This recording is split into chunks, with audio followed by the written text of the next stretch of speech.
Olá, alunos do segundo ano, vocês estão bem? Tomara que sim. Novamente, uma aula de biologia. Aqui, novamente, o professor Jefferson, seguindo em frente com as nossas revisões. É a parte de revisão, mais um. Revisão 2. Combinado? De novo, aquela imagem da caatinga. E para a aula de hoje, uma reportagem mais conectada ainda com a imagem. Essa aqui. Único bioma 100% brasileiro, ou seja, só tem no Brasil, exclusivamente brasileiro. Caatinga esconde riquezas naturais subestimadas. É a Mata Branca, né? A tradução da língua indígena para o português, Caatinga significa Mata Branca. É uma mata muito bonita, é uma mata só nossa e que foi extremamente devastada, principalmente para fazer carvão, acreditem. Para muito além de cactos e solo rachado, o semiárido com maior densidade populacional do mundo abriga alto índice de espécies endêmicas, mas perdeu mais de 40% da vegetação nativa. Combinado? Já falamos sobre como irrigação prejudica, e lá um ambiente que está sendo muito utilizado essa técnica. Vamos irrigar, olha que maravilha, vamos plantar onde é seco. Não, nós não temos que adaptar os ambientes às nossas vontades. Nós temos que adaptar as nossas técnicas aos ambientes. Geramos menos impacto no ambiente. Trazemos as espécies mais virtuosas e aprendemos a trabalhar com elas. Esse é o caminho para um desenvolvimento real nesses lugares. Você adaptar uma cultura que demanda 3.000 litros de água para produzir 1 quilo de uva, num lugar que chove uma vez a cada 3 anos, não é algo muito esperto, pessoal. Precisamos ter sabedoria. Lembra que eu falo para vocês nas aulas? O tempo todo. Para isso, vamos analisar bem as plantas. Tem um material que eu havia separado para mostrar para vocês na aula passada. Acabou que a aula ficou um pouco extensa. Eu vou mostrar na aula de agora. Combinado? Vamos lá. Olha lá a imagem. Aqui fica o ambiente da Caatinga, fazendo limite com ela a floresta amazônica. E de 2001 a 2019, a manchinha roxa é o quanto ela foi sendo destruída. Não só no Brasil, na América do Sul em geral. Isso é algo que permite a gente conseguir isso aqui? Ser, viver e comer feliz? Dificulta, né? Precisamos melhorar isso. Vamos de novo revisar a cronobiologia das plantas, relembrar os mecanismos relacionados a elas e rever as técnicas de cultivo e propagação. Para isso flui bem? Caderno. Anotem tudo. Certo, meu segundo ano, que eu estou esperando as imagens dos cadernos para essa semana? Avaliação, lembre-se, hein? Utilize os aplicativos, tirem dúvidas, tragam coisas que possam complementar a aula para os seus colegas, coloca no mural da sua sala, olha gente, isso aqui é legal, olha gente, isso aqui é interessante. Usem essas ferramentas também. Vocês podem fazer muito mais do que vocês têm feito com esses aplicativos. Vamos lá. Quizinho simples para vocês. Aqui a plantinha trazendo a água do solo, as flechinhas mostram que a água está subindo. Para esta água subir, existe uma teoria que explica esse processo, chamada teoria de Dickson, sobre o transporte de seiva. E ela é amparada em 2 fenômenos físicos da molécula de água. São esses fenômenos. Quais? Resolve e em 30 segundos eu estou de novo.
Fácil, né? Não muito, tem que lembrar. Para a água poder subir, tem o bombeamento lá na folha. A folha suga e a raiz empurra. Quando a folha suga, uma molécula de água não se solta da outra devido à coesão, a energia que liga elas. E ela também vai sofrendo uma atração pelas paredes do vaso, que gera aquela capilaridade, que nós chamamos de tensão. São as duas propriedades que estão ligadas à teoria de Dickson, coesão e tensão. Maravilha? E lembra que as plantas associadas aos fungos de solo, micorrizas, trazem água de profundidades grandes para a superfície, ajudando a formar os rios voadores que conversamos na aula passada. Tranquilão? Seguindo. Olá, transporte de água pela planta. Uma folha, então imagine a folha da planta, virei a folha da planta, cortei a folha da planta, né? E estou olhando esse corte de frente. O que eu vejo? Ao microscópio, é claro, eu vejo uma camada de cera em cima, essa camada de cera um pouco menor embaixo, vocês percebem pelo brilho da folha. Eu vou ver uma camada de células bem encaixadinhas formando a epiderme, outra de células muito cheias de cloroplastos em pé, que parece aquelas cercas que são feitas de um monte de pauzinho um encaixado do lado do outro. Aquelas cercas são chamadas de palissadas. Então aqui nós temos um parênquima palissádico, cheio de clorofila, onde começam a fotossíntese. O essencial, o grosso da fotossíntese ocorre aqui nesse parênquima. E embaixo um parênquima cheio de espaços com clorofila B, xantofilas, pigmentos que usam menos luz para funcionar, fazendo outras etapas da fotossíntese. A epiderme inferior, essa epiderme inferior com o estômato. Esse estômato que abre um espaço por onde entra gás carbônico, sai oxigênio, sai vapor de água. Por onde que vem a água? Pelo vaso condutor de seiva. Está subindo pelo xilema, entra aqui, faz fotossíntese, libera oxigênio, produz açúcar, o açúcar entra no floema e corre pela planta. Lembrou de tudo isso? Lá no solo, pelos absorventes na raiz, micorrizas, fungos de solos associados à raiz da planta.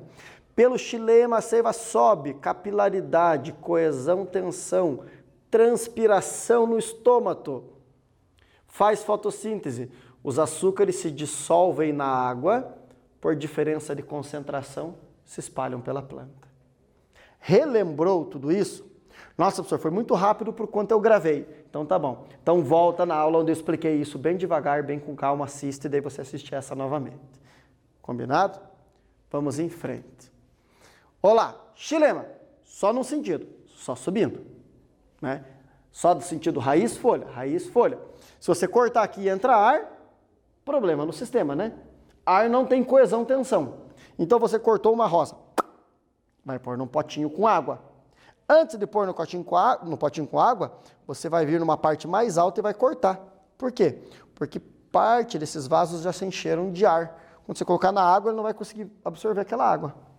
Então cortou a rosa, corta comprido. A hora que vai colocar na água, corta mais uma vez um pouco mais curto, põe na água, não faz bolha de ar, a sua rosa vai durar bonita por mais tempo. Ela vai desabrochar, vai ficar mais forte, inclusive pode acontecer até de enraizar. E você daí, ao invés de estar simplesmente enfeitando a sua casa, por exemplo, você vai estar produzindo uma muda de rosas. Maravilha? Já no floema, a água em azul segue um sentido só, porém, em verdinho, o açúcar pode seguir qualquer sentido, tudo depende da concentração de açúcar. Onde tem maior concentração, ele vai para onde tiver menor concentração.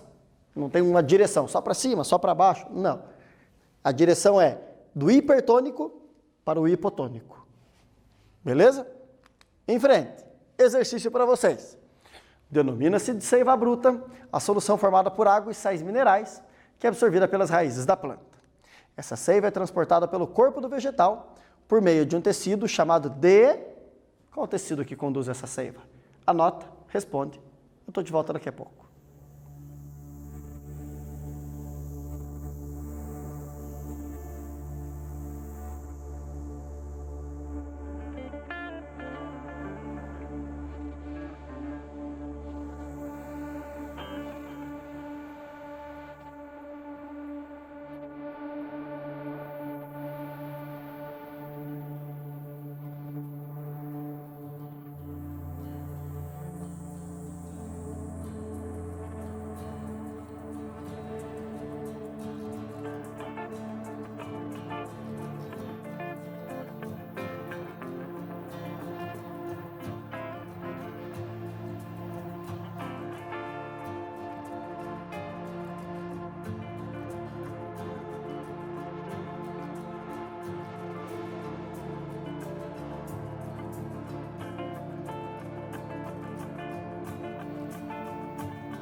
Simples, né, gente? Polônica seiva sobe.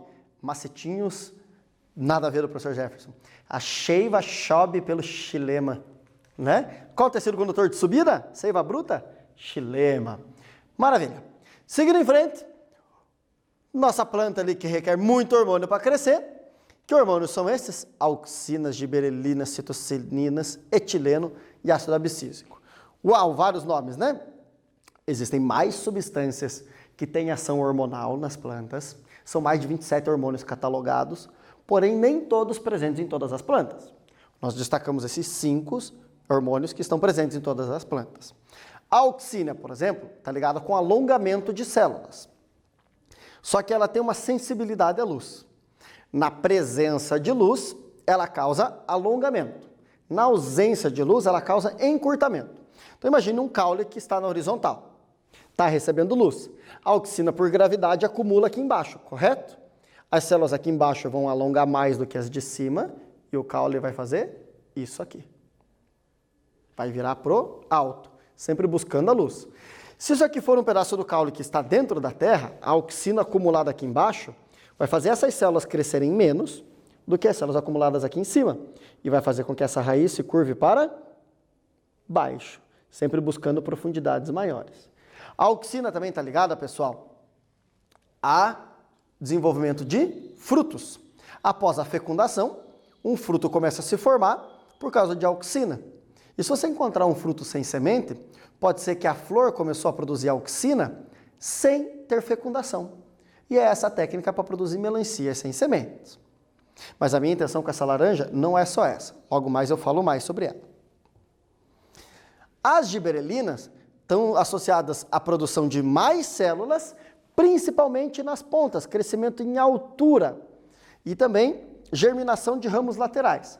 Mas os ramos laterais germinam com mais eficiência na presença das citocininas. A auxina se concentra mais nas pontas da planta. Se eu cortar as pontas da planta, tanto o topo do caule quanto a base de uma raiz, eu vou quebrar a chamada dominância apical, presença em excesso de auxina. Eu vou liberar a produção de citocininas e essa planta que tinha tendência de crescer em comprimento vai começar a aumentar o número de ramos laterais, porque os nós vão quebrar a dormência, e também vai crescer em espessura. Se você tem um ambiente sombreado numa mata, as plantas tendem a dominar a produção por auxina primeiro, tem um alongamento do caule, caule fino e alongado, para a hora que o caule for iluminado, produzir citocinina. Aí o crescimento em comprimento estabiliza e a planta começa a crescer em largura e aumentar o tamanho da copa. A planta primeiro busca a luz, quando ela conquista a luz, ela começa a abrir copa. É interessante. Agora, se essa planta for cultivada num campo onde ela recebe sol direto, você vai perceber que ela vai ter ação da citocinina, porque ela vai ser um arbusto baixo, já tendo ramos laterais. Então, a luz influencia muito a produção de hormônio nas plantas. Eu vou pular o etileno, já retorno nele, vou falar no ácido abscísico. O ácido abscísico, que ele é um inibidor de desenvolvimento. Então, sementes que não germinam, estão em dormência, é porque elas têm ácido abscísico. E esse ácido abscísico tem várias formas dele ser quebrado. Tem plantas que esse ácido abscísico é quebrado simplesmente por lavar, chover em cima da semente, já tira o ácido abscísico que ela desenvolve. Tem, como o feijão, por exemplo, tem plantas que esse ácido abscísico pode ser quebrado pelo fogo, que é o caso do pequi, lá no cerrado. Depois do fogo, o pequizeiro cheio de sementes embaixo começa a germinar as sementes. Tem plantas que, como o café, por exemplo, o ácido abscísico é quebrado quando a semente passa pelo trato digestivo de um bicho. Por exemplo, o jacu come o café, digere o fruto, sai a semente nas fezes e a semente já sai pronta para germinar. Inclusive, esse café daí é coletado, é torrado, é moído e custa quase R$500 um quilo. Por ser, diz, eu nunca experimentei, que o sabor é inigualável, né? Mas eu fico com o café de 5, meio quilo mesmo, que tá ótimo. Seguimos a vida, né? Queda de folhas, queda de galhos, um ramo, tudo é o ácido abscísico que vai cortar a circulação de seiva e aí aquele pedaço da planta vai cair. E por último o etileno, que é um gás, ele é produzido na base da planta, ele vai causar transformação dos tecidos, ele vai induzir os meristemas a virarem tecidos adultos e também vai induzir com que fibras muito duras se tornem fibras mais moles, que é o que está ligado com o amadurecimento do fruto. Se você pegar uma banana verde, por exemplo, e for comer, ela vai ser marrenta. Por que ela é marrenta? Ela tem algumas substâncias ácidas que, na presença do etileno, se tornam açúcares. Ela vai ser mais dura, porque as fibras duras, na presença do etileno, se transformam em fibras moles. Só que como ele é um gás, ele se espalha por todos os frutos que estão à volta. Um fruto maduro acelera o amadurecimento do outro. Lesões nas plantas causam produção de etileno. Então, se você pegar um mamão verde e riscar ele com uma faca, vai acelerar o amadurecimento do mamão. Tudo por a gente induzir comportamentos. Porque esse mamão verde que você tem lá, ele não está morto, ele só está desconectado da planta. Mas é algo que está vivo. Está produzindo etileno, tem seiva, tem células se reproduzindo ali dentro, e as sementes estão prontas para dar origem a uma nova planta. Então está tudo vivo. Não tem nada morto ali na sua mesa. Tudo bem? Vamos seguindo com a aula de agora. Olá, um jeito mais fofinho, bonito de olhar os hormônios. Eu gostei dessa imagem. Então, giberelinas, ácido abscísico e etileno, vindo dos ramos laterais, vindo das pontas da planta, auxinas e citocininas. É isso que ela precisa para fazer o seu ciclo. Em qual órgão ele é produzido? Em qual órgão ele atua? Isso é bem interessante você lembrar dos hormônios, tá bom? Seguindo em frente aqui, outro ponto de vista dos hormônios. Olá, germinação, a semente germinar. Quem que vai fazer o embrião começar a sofrer multiplicação celular? Produzir raiz e produzir caule. Giberelina. Começou a produzir raiz, começou a produzir caule, vem as auxinas fazendo o alongamento e citocininas controlando. Opa, essa raiz já não precisa mais crescer. Já para de crescer, cresce só lá embaixo. Virou um arbustinho. Ácido abscísico faz o quê? Derruba as folhas mais baixas, ativa as gemas laterais. Por quê? Giberelina vai fazer os ramos laterais começarem a agir. Produção de flores, giberelina. Giberelina por quê? Flores estão sempre em ramos laterais. Produz flor. Giberelina e auxina faz a flor virar fruto. Aqui no caso uma vagem, vagem é fruto. Tá bom? Maturação do fruto, etileno. Maturação do fruto, etileno. Queda das folhas, etileno e auxina. Queda da semente, etileno. Volta o processo de germinação. Assim a gente pode analisar o ciclo de vida de uma planta. Aqui eu deixei para vocês uma planta o quê? Uma angiosperma. Lembra que as angiospermas são dois grupos dentro delas, monocotiledôneas e dicotiledôneas, tá bom? Pelo formato da semente, pela folha, pela raiz, sabemos que é uma angiosperma dicotiledônea. Por quê?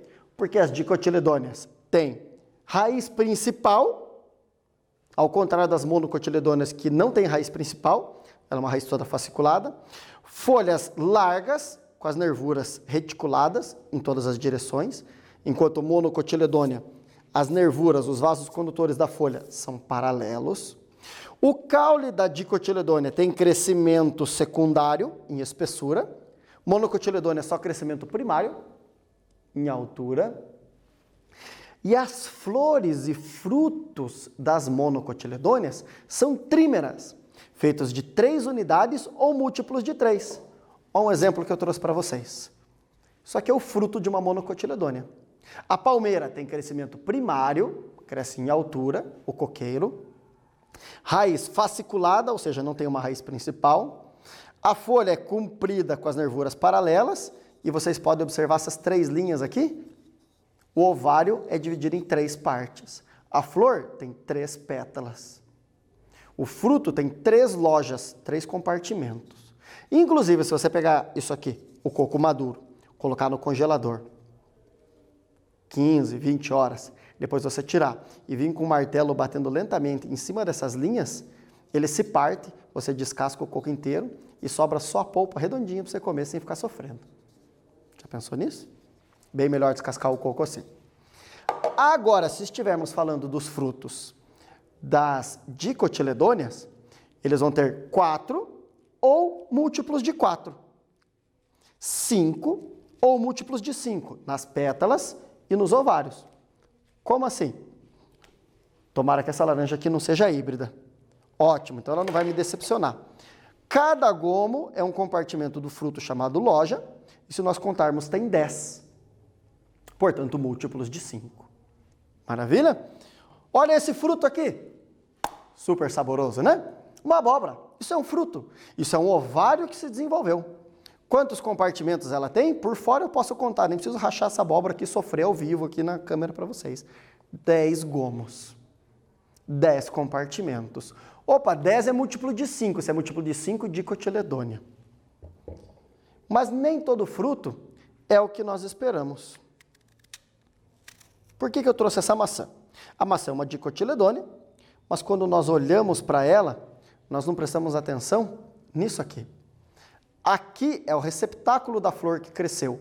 O fruto está aqui dentro, escondidinho. E você já viu uma estrela que existe dentro da maçã? Vou remontar a maçã. Vamos passar se cola, né? Vou cortá-la diferente para vocês. Cortar nesse sentido agora. Peguei uma semente aqui no meio. Tomara que apareça bem. Mas o que acontece que dá para ver aqui dentro da maçã? 5 compartimentos. No fruto, né? Cada um para um lado. 5 compartimentos, opa, dicotiledônia. Dá para reconhecer. Eu comi todas as bananas que eu tinha em casa. Eu ia trazer uma banana. Fazendo o mesmo corte, nós vemos 3 compartimentos. Então, a banana monocotiledônia. Maravilha? Vamos seguir a nossa aula. Comendo maçã, inclusive. Gostosa, hein?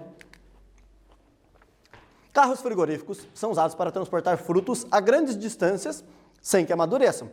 Isso é possível, pois a baixa temperatura faz o quê? Anota, responde, eu como e nós voltamos.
Vamos lá, pessoal? Tava bem gostosa a maçã. Seguindo aqui. A baixa temperatura acelera o processo de respiração? Peraí, a planta está durando mais tempo, então tudo ficou mais lento, nada de acelera. E inibe a síntese de gás etileno? O contrário, ela não inibe, ela dificulta o transporte do gás. Como ele é um gás, ele tende a ir para as partes mais baixas quando ele está frio. E é claro, a planta também está com um metabolismo mais lento. Aumenta a quantidade de ácidos e interrompe a fotossíntese. Falou que a câmera é fria, não que ela é escura. Não dá para a gente saber se vai interromper a fotossíntese. Inibe a decomposição de clorofila e aumenta o etileno.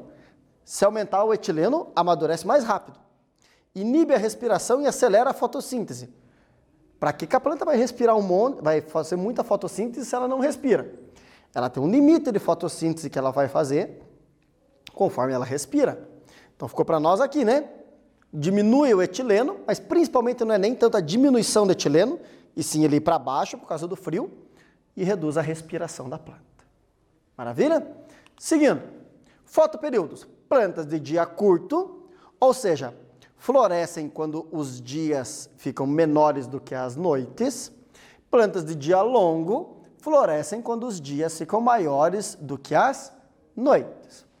Uma planta de dia curto, que tem o período de escuro interrompido, acendo uma luz aqui por 1 hora, ou acendo a luz aqui por 1 hora, eu não deixo florescer, porque as plantas de dia curto precisam de horas consecutivas de escuro. Plantas de dia claro não precisam de horas consecutivas de claridade. Ela precisa de um número de horas de claridade que não precisa ser consecutivas. Então eu posso interromper com escuros aqui e ela ainda floresce do mesmo jeito. Plantas que florescem na chegada do verão, plantas que florescem na chegada do inverno. As plantas sabem a hora de florescer. Maravilha? Seguindo, polinização e dispersão, as últimas aulas nossas, né? Quando o vento espalha o pólen, anemofilia. Quando a água espalha o pólen, hidrofilia. Quando animais espalham o pólen, zoofilia. Olha só que bonito o beija-flor, o colibri que a professora Fran colocou aqui para nós no slide, mostrando ornitofilia, aves espalhando pólen. Entomofilia, insetos. Quiropterofilia, morcegos. Por lado de cá, dispersando frutos. Quando o vento carrega o fruto, dente de leão, sai lá voando por aí, né? Quando a água carrega o fruto, o coco, que eu usei como exemplo na aula. Quando animais carregam o fruto, você comendo mimosa, cuspindo por aí. Cultivo vegetal, olha lá as plantinhas crescendo também, um presente da França, animaçãozinha aí para nós. Podemos fazer estaquia, cortou a roseira, pôs lá no potinho de água, deu raiz, volta para o solo, uma nova planta, cópia da planta original, por estacas, por mudas. Mergulhia, pego um galho da planta e enterro. E aquela parte enterrada vai produzir raiz, depois de um tempo eu corto, tiro da planta, produzir uma nova planta. Cópia, clone. O exemplo do cajueiro que eu trouxe para vocês que faz isso sozinho. Enxertia. Tem uma raiz que é muito virtuosa e tem outra planta de outra espécie ou de outra variedade que tem uma copa virtuosa. Vou misturar as duas. Pego parte da copa de uma e coloco sobre a raiz da outra. Fiz um enxerto. Posso misturar plantas de variedades diferentes, espécies diferentes, gêneros e até família. Basta aplicar a técnica correta. Também serve para adiantar florescimento e frutificação. Muito usado nos pomares de frutíferas. E por último, a auporquia, aquela técnica de descascar o tronco, embrulhar com terra e um plástico para que surja raízes, depois você corta e transplanta. Relembrou? Que bom! Vamos em frente. Imagine que uma planta de dia curto seja submetido a um experimento dividido em 2 situações. Noites de 16 horas e dias de 8 horas. Segunda situação, noites de 16 horas e dias de 8 horas, sendo o período da noite interrompido pela emissão de luz. Então, o escuro é quebrado. Na situação 2, a planta florescerá? Resolve, anota, eu já volto.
florescerá? Não, eu te falei, o escuro tem que ser contínuo. Olá, maravilha.